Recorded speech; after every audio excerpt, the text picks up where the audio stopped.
I kept it calm. That's the part that surprises most people when I tell them. I didn't yell, I didn't accuse, I didn't even raise an eyebrow. Just tapped her number, put the phone on speaker, and smiled like nothing was off. That was the mask I wore. Calm, clean, controlled. Tessa said she's coming to see you this weekend, I told her sister, adjusting the coffee cup in my hand. Tell her I said hi. There was a pause, then laughter. Connor, we haven't spoken in 3 months. I haven't seen her since New Year's. Her voice was light, unaware, innocent. But that sentence was a gunshot through glass. Not because it was loud, but because it shattered something that wouldn't go back together. I ended the call politely, said thanks, smiled. Then I opened our shared phone plans app, location services. Enabled. I hadn't checked it in years. Never had a reason to. Trust isn't something you constantly inspect, but betrayal? That you examine under a microscope. The blue dot blinked in a neighborhood I knew too well, across town, near the West End. Not where her sister lived. Not even close. I zoomed in. Saw the building. An apartment complex. And my gut twisted when I remembered who lived nearby. Marcus Caldwell, her old co-worker. I'd only met him once. But something about the way she said his name, like it tasted different on her tongue, stayed with me.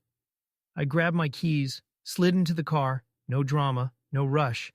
Just that cold clarity that comes when you're done pretending you don't know. The drive was silent. My mind wasn't. I parked down the street, engine idling. The building loomed ahead. Nondescript, forgettable. Until she walked into frame. Tessa. Same coat I bought her for Christmas. Hair curled just how she liked it when she wanted to feel pretty. She wasn't rushing, wasn't hiding. And then he opened the door. Marcus. She smiled. He reached for her. Like he'd done it 100 times before, like she wasn't supposed to be somewhere else. I didn't get out, didn't confront them. I just raised my phone, framed them in the shot, and clicked. One photo, one word. Smile. Then I hit send. She saw it. She just never replied. The message was delivered instantly. One word, one image, one truth she couldn't undo. I didn't expect a reply. I didn't even want one. But I watched anyway. Watched as the status turned from delivered to seen. That simple shift, a dot turning gray, spoke more than any apology ever could. There it was. Proof that she knew. That I knew. And now that she had nothing left to say. I sat in the car for a while, engine off, fingers resting on the wheel. Not moving. Just breathing. The kind of breathing you do when something finally breaks, and your body hasn't decided whether to collapse or hold itself together with pride. Around me the street was quiet. A few porch lights flickered on as dusk settled in. Somewhere in the building, her laughter floated faintly through an open window. She was comfortable there. Settled. Like this. Wasn't a secret anymore. Just a second life. I didn't storm the apartment, didn't text back, didn't call. That wasn't my game. I wasn't here for confrontation. I was here for clarity. And I had it now. The kind that empties you and fills you at the same time. I pulled away slowly, drove back home with the windows down, letting the wind do the crying for me. Not because I was devastated. No, that had come and gone. What I felt now was colder, sharper, like ice in the bloodstream, like the truth finally cutting through the last layers of denial. At home, her shoes were still by the door. The faint scent of her perfume lingered in the hall. Sweet, expensive, manipulative. On the kitchen counter, a note she'd left earlier still sat folded. Be back Sunday. Love you. I stared at it for a long time. Love you. The way someone might write it out of habit, not meaning. Like scribbling a signature without reading the contract. It used to mean something. Now it read like a joke. I went upstairs, opened the closet, and pulled out the suitcase we used for our honeymoon. Fitting, I thought. It had seen the beginning. Now it would see the end. I packed methodically. Not because I was in a rush, but because I knew this part mattered. The way I walked away had to reflect the man I was. Composed, resolved, final. In the office, I logged into our family account. transferred what was mine, separated what was hers. No arguments, no threats, just clean lines. That's how betrayal should be handled. Like a math problem. Unemotional. Precise. Before bed, I poured a glass of whiskey, the same kind we shared on anniversaries. I sat on the back deck under the soft hum of porch lights and let the silence spread. The kind of silence that doesn't hurt anymore. It just confirms what you already knew. She didn't text. Not that night, not the next morning. And I didn't reach out. I didn't need to. I had done what most men never do. I caught the lie, collected the proof, and left before the war ever started. There's power in not exploding, in walking away while the other person is still figuring out if they've been caught. Tessa had the photo. She knew what it meant, but she also knew me. Knew that I wasn't going to beg, cry, or demand anything. I would just disappear, with my dignity intact. And that's exactly what I was doing. By Sunday evening, the house was spotless. My keys were on the counter. My name was removed from the lease. Her toothbrush was still beside mine in the holder, but that didn't matter anymore. I had already made my appointment with the divorce attorney.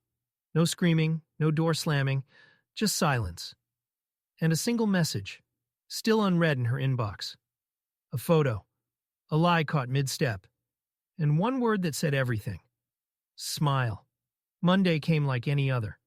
Birds chirping outside, coffee brewing in the kitchen, a neighbor's dog barking in rhythmic bursts.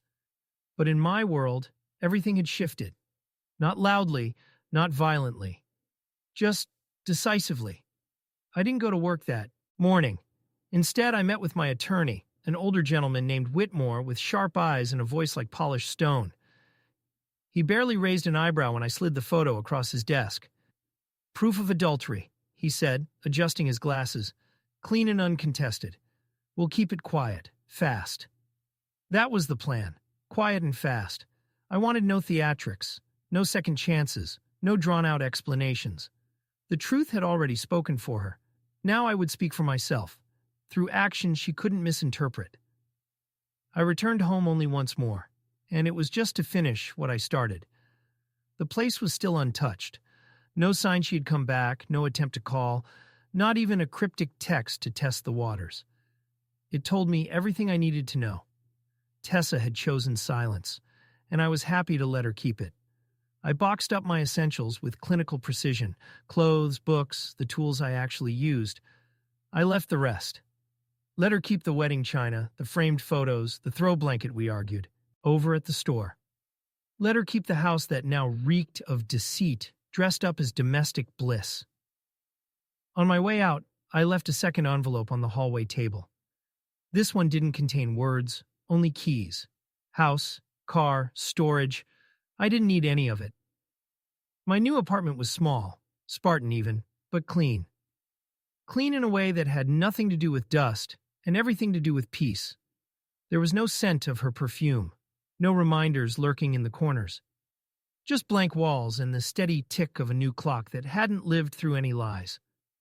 That night, I sat on the floor with a takeout container in one hand and a beer in the other. I didn't feel triumphant. This wasn't a victory. It was just the end of something that needed to end. The strange thing is, there was no aching, no storm of emotions waiting to devour me. Just a clarity I hadn't known I needed.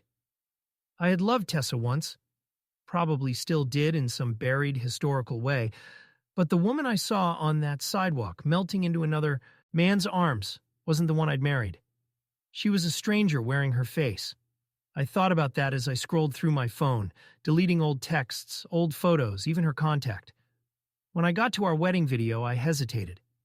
Then I hit delete, not out of spite, out of freedom. That's what people don't understand about moments like this. Closure isn't dramatic. It's not screaming into the void. It's the quiet realization that someone else's lie no longer has control over your truth. And in that silence, I finally exhaled. By midweek, it became obvious she wasn't going to call. Not to explain, not to deny, not even to lash out. She had seen the photo, saw the message, and chose silence like it was her last defense. That told me more than any confession ever could. It wasn't guilt that kept her quiet. It was the knowledge that nothing she said would matter anymore. I kept waiting, not for her voice, but for the regret to settle in, for the late-night ache that people warn you about. But it never came. What came instead was clarity. Not relief, not sadness. Just the kind of cold understanding that comes when you realize someone you once trusted had already left you long before they packed a bag. The moment she chose to lie about her sister, that's when she left. She just hadn't moved out yet. I didn't mention anything to our mutual friends. I didn't smear her name or tell them what she did. I wasn't interested in winning people over. The story I had was for me. The photo, the message, the memory. They weren't weapons. They were proof that I'd trusted my instincts. And that was enough. But I noticed the shift. People stopped asking about her, stopped bringing her name up in conversation. There were whispers, of course. Those always come when something big ends without fireworks. A few of our friends must have figured it out. People notice when two names suddenly stop appearing in the same sentence. When couple photos quietly vanish from social media. One night, about a week after I moved out, I saw her name pop up on my phone. Not a call, not a message. Just the little typing bubble in the corner of an old chat thread. It stayed there for a moment, then vanished. She didn't send anything, and I didn't reopen the thread. She had her chance to speak when it mattered. She didn't take it. And now, I wouldn't give her another one. I wasn't angry anymore. I wasn't even curious. I was done. And that's the part she didn't expect. She probably thought I'd lash out, try to win her back or demand answers. But I never did. And that, I imagine, is what hurt her most. The fact that I walked away so cleanly she couldn't even find a crack to slip through. I don't know if she ever showed that photo to Marcus. I don't know if they're still seeing each other. I never bothered to check. That chapter is closed, locked, and buried.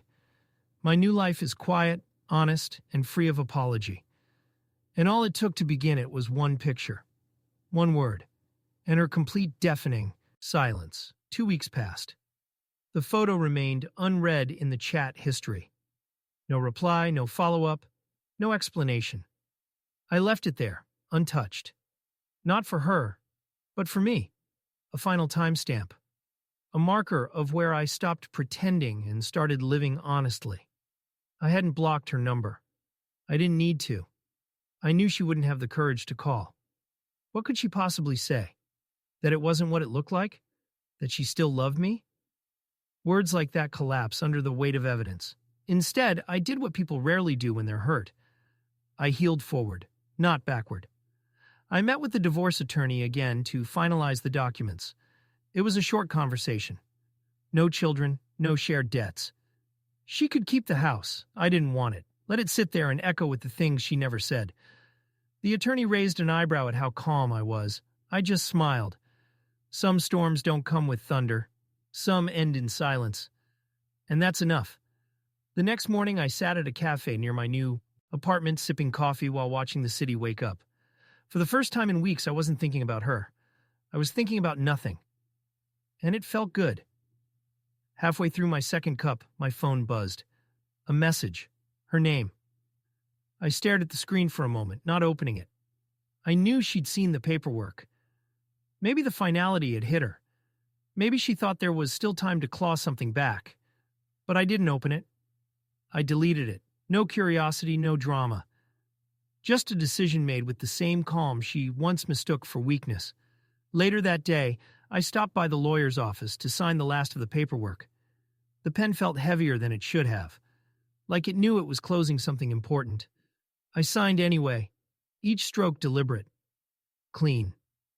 As I walked out, I felt lighter, like I'd shed a layer of myself that had been suffocating in silence and compromise. I thought about that photo again, the one I'd sent her. I remembered the way she walked into his apartment, the comfort of it, the familiarity. There was no shame in her stride, no hesitation. She had walked into that life fully knowing it wasn't hers to live. And that's why the photo mattered. Not because it proved she lied, but because it showed exactly who she had already become. Later that night, as I sat on my balcony with a beer in one hand and the city lights blinking below me, I opened my gallery, found the image again, and stared at it for a moment. Then I deleted that too. Some pictures don't need to be kept. Some moments speak loudest when you let them fade, and some lies, once seen clearly, no longer require a response, because the best closure sometimes is no reply at all.